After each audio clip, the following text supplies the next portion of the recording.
Assalamualaikum warahmatullahi wabarakatuh.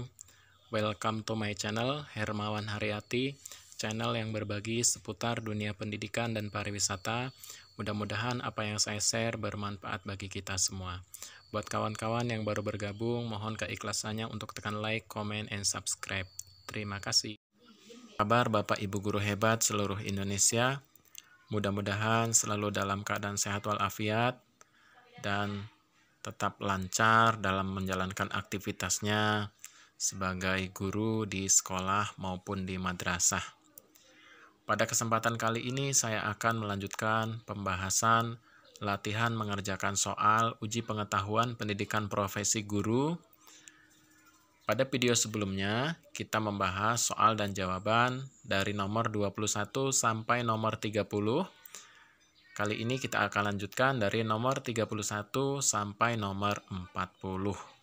Silakan disimak dari awal sampai akhir. Mudah-mudahan bermanfaat bagi kita semua, khususnya bagi Bapak Ibu peserta PPG.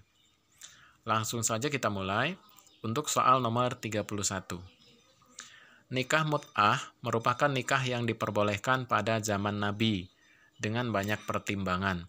Namun, setelah itu dilarang karena bertentangan dengan syariat. Hal ini dikarenakan adanya A. Takkid atau pembatasan waktu, B. Ta'akul, C. Tauqif, D. Tawakut.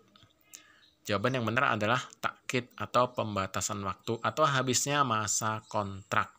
Jadi ketika masa nikah kontraknya habis, maka yang bersangkutan resmi bercerai. Nanti yang menjadi bingung adalah siapa yang akan bertanggung jawab terhadap keturunan, siapa yang akan memberikan nafkah, dan lain sebagainya. Sehingga karena lebih banyak mudaratnya daripada keuntungannya, nikah mut'ah dilarang atau tidak diperbolehkan karena bertentangan dengan syariat. Kita lanjut ke kisi-kisi nomor 9. Disajikan data dan informasi tentang industri perbankan di Indonesia. Mahasiswa dapat menyimpulkan perbedaan ciri-ciri bank konvensional dan bank Islam atau bank syariah. Target jawaban 1. Fungsi dan kegiatan bank.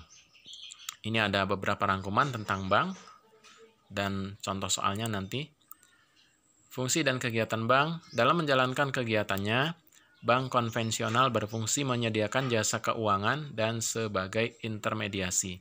Sementara itu untuk bank syariah, selain menjadi intermediasi, jenis bank yang satu ini juga memiliki fungsi sebagai manajer investasi, investor sosial, dan tentu saja penyedia layanan keuangan. 2. Prinsip dasar. Pada kegiatan usaha, pasti ada prinsip dasar yang menjadi pegangan dalam menjalankan roda kegiatan. Prinsip pertama menyangkut nilai. Bank konvensional berprinsip bebas nilai, sedangkan bank syariah menjunjung tinggi prinsip syariat Islam yang menyatakan tidak ada pembebasan nilai.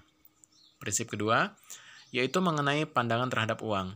Bank konvensional melihat uang sebagai komoditas, artinya uang dipandang sebagai barang yang dapat diperjualbelikan.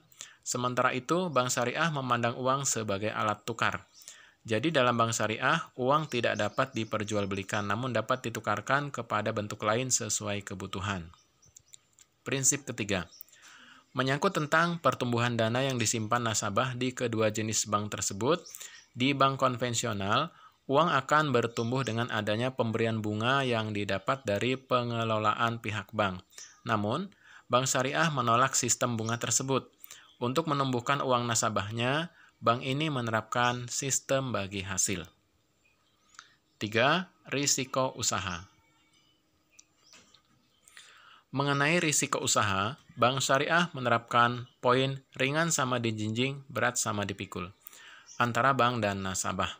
Hal ini membuat semua hal yang terjadi ditanggung secara bersama-sama, baik berupa keuntungan maupun kerugian. Sementara itu pada bank konvensional biasa, pihak bank tidak berurusan dengan risiko yang mungkin dihadapi nasabahnya. Pihak nasabah juga tidak perlu memikirkan risiko yang mungkin terjadi kepada bank tempatnya melakukan transaksi keuangan ataupun menyimpan dana. 4. Struktur pengawas. Agar tidak melenceng dari tujuan dan fungsinya, setiap bank memiliki dewan pengawas yang tersusun dalam struktur organisasi lembaga tersebut. Di bank konvensional, struktur pengawas dijabat oleh dewan komisaris. Namun di bank syariah, Anda akan menemui struktur pengawas yang lebih kompleks, mulai dari dewan komisaris, dewan pengawas syariah, hingga dewan syariah nasional. Contoh soal 32.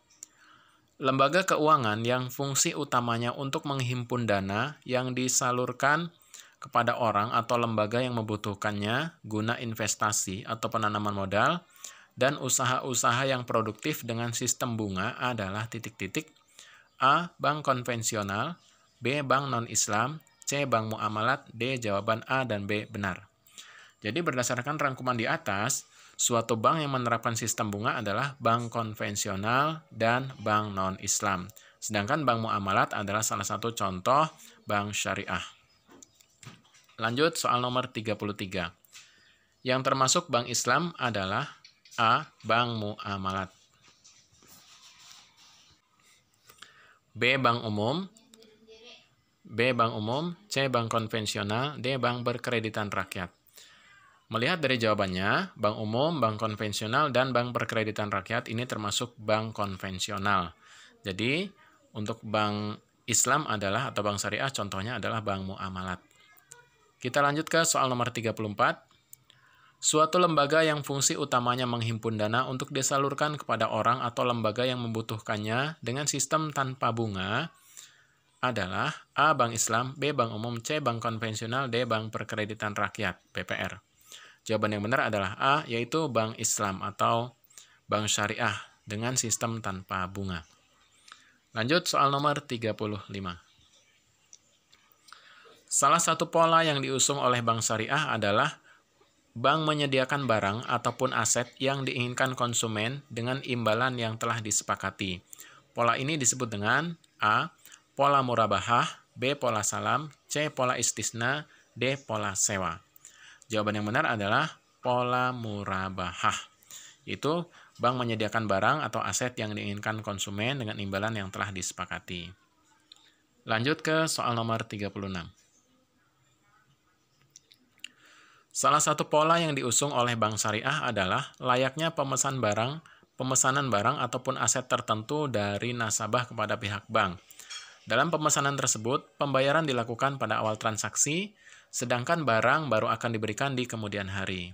Pola ini disebut dengan pola salam. Jadi untuk pilihan jawaban A, C, dan D salah. Jawaban yang benar adalah pola salam. Lanjut ke soal berikutnya. 37. Salah satu pola yang diusung oleh bank syariah adalah layaknya pemesanan barang ataupun aset tertentu dari nasabah kepada pihak bank. Dalam pemesanan tersebut, nasabah dapat melakukan pembayaran di tengah ataupun di akhir pemesanan. Pola ini disebut dengan titik-titik. Jawaban yang benar adalah pola istisna. Jadi diingat-ingat jawabannya ya kawan-kawan, pola istisna. Ketika kawan-kawan menghadapi soal nanti, bisa pola istisna itu bisa di A, bisa di B, bisa C, atau bisa juga di D.